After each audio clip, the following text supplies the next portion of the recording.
ਕਾਜੂ ਦੀ ਬਰਫੀ ਖਵਾਉਣ ਨੂੰ ਲੈ ਕੇ ਵਿਆਹ ਵਾਲੇ ਘਰ ਦੇ ਵਿੱਚ ਹਾਈ ਵੋਲਟੇਜ ਹੰਗਾਮਾ ਦੇਖਣ ਨੂੰ ਮਿਲਿਆ। ਜਦੋਂ ਲਾੜੀ ਦੇ ਵੱਲੋਂ ਬਰਫੀ ਖਾਣ ਤੋਂ ਇਨਕਾਰ ਕਰ ਦਿੱਤਾ ਗਿਆ ਤਾਂ ਲਾੜੇ ਨੂੰ ਇੰਨਾ ਗੁੱਸਾ ਚੜ੍ਹ ਗਿਆ ਕਿ ਉਸਨੇ ਵਿਆਹ ਹੀ ਤੋੜ ਦਿੱਤਾ।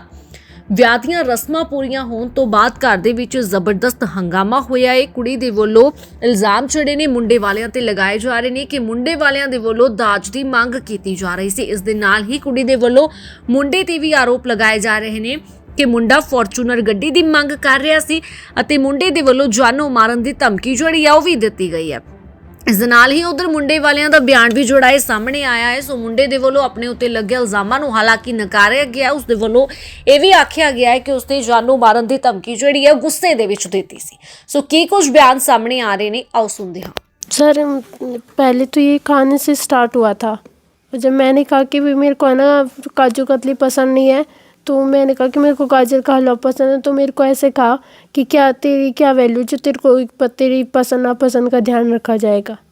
फिर बाद में आके मुझसे पूछता है कि कितना पढ़ी लिखी है, कितना पढ़ी लिखी नहीं है। मैं तो आर्ट्स कर रखे है, तो मैं तो मुझसे कम पढ़ी लिखी है, मैं तो इंग्लिश मीडियम का हूँ, मैं तुझसे शादी नहीं करूँ। और ज़बरदस्ती शादी में फंस गया मैं। तो उसके परिजनों ने कहा कि अगर तुम्हारे पापा फॉर्च्यूनर गाड़ी देंगे तो भी तभी हम तुझे लेके जाएंगे, वरना नहीं लेके जाएंगे। जी मामला कुछ नहीं है, निजी बात है ये। मैं लड़की को नहीं ले जाना चाहता। मेरा ये पूछना था, ये मेरे अंदर का अपना एक डर भी है, एक सवाल भी है कि भाई कल को आज मैं कुछ भी हूँ मेरे पापा की वजह से हूँ, कल मान लो मेरे पापा को कुछ हो जाता है तो जब मैं अपनी जवाबदारी लूँगा तो उसमें मैं मान लो कल मेरे को पशु रखने पड़ गए, भैंस रखता हूँ, गाय रखता हूँ, तो क्या लड़की उसका काम करेगी? अब लड़की का ये कहना है कि मैं नहीं करूँगी, तो उसमें मैंने गुस्से में ये कहा है कि ठीक है नहीं करेगी तो मैं शादी नहीं करनी। और इस तरीके की अगर कोई बात होती है मान लो तो एक हफ्ते अगर तूने मेरे काम नहीं करती है तू तो मैं तेरे को मार दूँगा, ये मैंने बोला है अपने गुस्से में। क्यों मार दोगे? ये मेरा गुस्सा है जी, मैंने गुस्से में बोला था ये बात।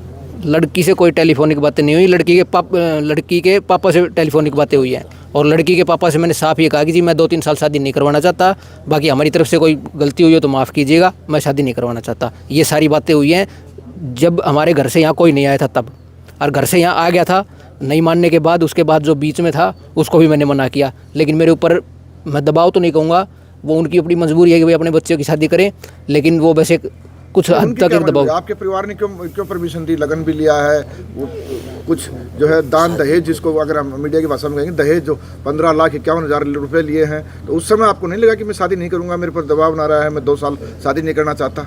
जी दहेज वहेज तो इन्होंने जो दिया है वो दिया है। कैसे दिया है? नहीं दिया है तो जी हम यहीं खड़े हैं, आप जो आपका जो लगता है आपको जैसे दोषी लगते हैं वैसे आप सजा दे सकते हो। हमारे पास सजा का प्रावधान नहीं है। कोई बात नहीं, फिर आप ऊपर तक जाओ, फिर ये क्या ड्रामा क्यों कर रखे हैं? में फेरे लेने के बाद ही आपने क्यों इनकार किया? हमारा तो ये सवाल है। अरे सर जी मैंने तो इनकार, आप लड़की के पापा से पूछो। कुछ लोगों का आरोप है कि जो है दान दहेज इनकी इच्छा के अनुसार देने के बावजूद जो है महत्वाकांक्षाएं जो यहाँ घर पे आए हैं, इनका शान शौकत देखे उस हिसाब से कुछ और महत्वाकांक्षाएं बढ़ी हैं।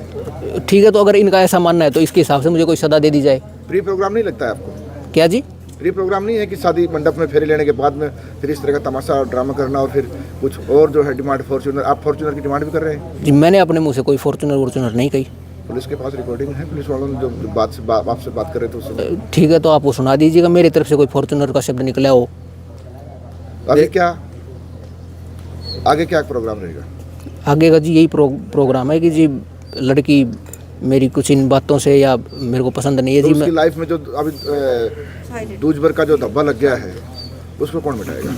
उसको जी आप समाज जो फैसला लो वो ले लो। नहीं, समाज क्या फैसला करेगा? अगर आपके परिवार में या किसी आपके रिश्तेदार के साथ किसी के साथ अगर ऐसा होता है तो क्या करेंगे? आप क्या करते हैं? जी मुझे बुरा लगता है, और मैं अगर जैसे बात आती है कि भाई मुझे कोई फैसला करना है तो मैं यही करता कि भाई मैं अपनी बहन की भी बात सुनता, और आगे जहाँ शादी की है वहाँ भी उनके परिवार की या जैसे जो वो हस्बैंड हुए उनकी बात सुनता। मैं क्या करते हो आप? जी मैं वो बात सुनता, उसके बाद मतलब आप हाल ही में क्या कर रहे हो? जी मेरा इमोशन मेरी बहन की तरफ जाता, लेकिन कहीं ना कहीं अगर जैसे एक अभी फिलहाल आप क्या कर रहे हो? अभी फ़िलहाल तो जी मैं यही कर रहा हूँ कि जी मैं लड़की को नहीं ले जा रहा। दहेज में कितने दिए वो भी बता दो उनको, आपको दहेज में कितने दिए? जी दहेज में 15,51,000 और कुछ 51 ऐसे करके, और उसके साथ काफ़ी सामान भी दिया है जी। गोल्ड वगैरह भी दिया बता रहे हैं। हाँ तो लाला गाँव है, वहाँ जाओ आप, रेड छापा सब कुछ मारो, कल का ही प्रोग्राम था, वहाँ से आप ले आओ सारे, यहाँ खड़े हैं हम, लाला गए हैं सारे। अब मेरे को याद थोड़ी रिकॉर्ड, दो अंगूठी पहनाई थी मेरे को सोने चांदी की, एक चैन पहनाई थी, उसके अलावा और काफ़ी सारा सामान जो वो लिस्ट वगैरह में बोला था घर पे रखा है, वो लाला गाँव है वहाँ जी। क्यों छोड़ के आया? आप पहन के नहीं आया? आपकी शादी थी तो नहीं, आज पहन के क्यों नहीं ये तो आया? अपनी मर्जी है जी। मैं तो अपने हाथ से पेन चलाना पसंद करता हूँ, ये चैन वैन गुट्ठी घड़ी एंडा भट्टी कुछ पसंद नहीं करता मैं तो। मैंने कल जैसे वो भाई देते हैं मम्मी को जोड़ी वगैरह, तो उसी टाइम पे मैंने गुट्ठी चैन अपनी मम्मी को दे दी थी।